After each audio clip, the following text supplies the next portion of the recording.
درست شد.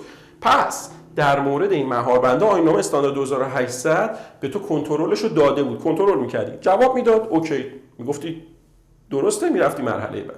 جواب نمیداد، میگفتی نامنظمی در ارتفاع دارم، حالا یا این نامنظمی در ارتفاع رو باید قبولش کنم، با همین شرایط کارم رو ادامه بدم، آیین‌نامه جریمه‌ام میکنه.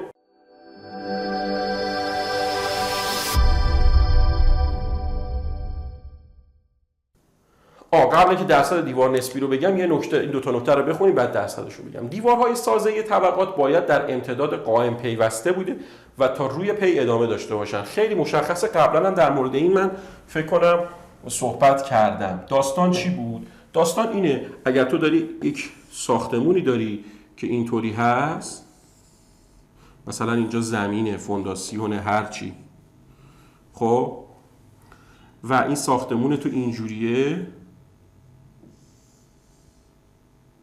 بیام تا پایین حالا. خب اینجا یه طبقه است، اینجا طبقه بعدی، مثلا اینجا هم زیرزمین. اینها دیوار سازه‌ای شماست. از بالا تا پایین دیوارهای سازه‌ای ممتد ادامه پیدا کرده. درست شد؟ خب حالا ممکنه شما در جایی پلانت اینطوری بود، اینجوری نبود که دیوار از بالا تا پایین ادامه پیدا کرده باشه.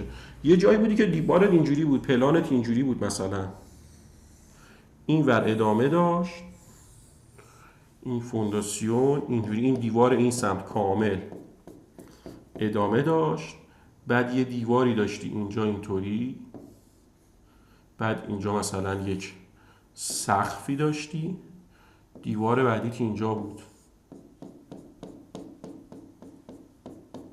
خب آیا اینم قبوله؟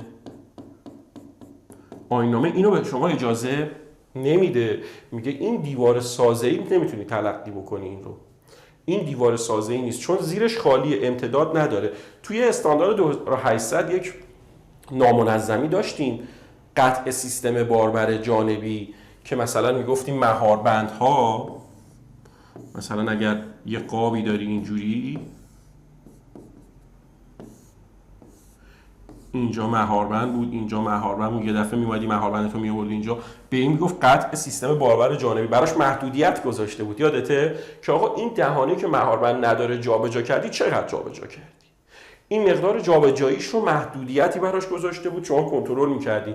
اگه میزان جابجایی از اون عبارت آیین‌نامه بیشتر شده بود، بهش میگفت سیستمتون نامنظمی داره، تو ارتفاع قطع سیستم باربر جانبی رخ داده. اگر کمتر بود قبولش میکرد، میگفت اینو من جز نامنظمی تلقی نمی‌کنم. خب اینجا سیستم باربر جانبی تو مهاربندها بودند. وقتی نیروی جانبی میزد، این نیروی جانبی توسط این مهاربندها قرار کنترل شه. این طبقه نیرو جانبیش این مهاربند میگرفت میداد به ستونها، این طبقه همینطور میرسید به این طبقه، یک دفعه دهانه عوض شده بود، اومده بود اینجا. خب چه اتفاقی پیش می اومد؟ یه دلایلی داشت، یک فلسفه‌ای داشت توی این تیرهایی که در واقع بین این دو تا دهانه مهاربندی بود، یه برش بسیار زیادی ایجاد میشد. این تیرها توی برش باید طراحی‌های ویژه میشد. درست شد. پس در مورد این مهاربنده آیین‌نامه استاندارد 2800 به تو کنترلش رو داده بود، کنترل می‌کردی، جواب میداد اوکی، میگفتی درسته، میرفتی مرحله بعد.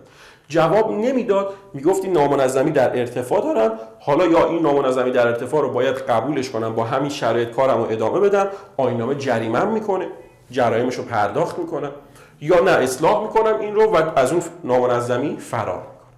اما اینجا دیگه نه. مبحث هشتم توی فصل پنجم، چون تو تحلیلش نمی کنی، یعنی اینکه اینجا سیستم باربر جانبی تو دیواره، در این راستا دیوارتو داری، در این راستا هم دیوارتو داری.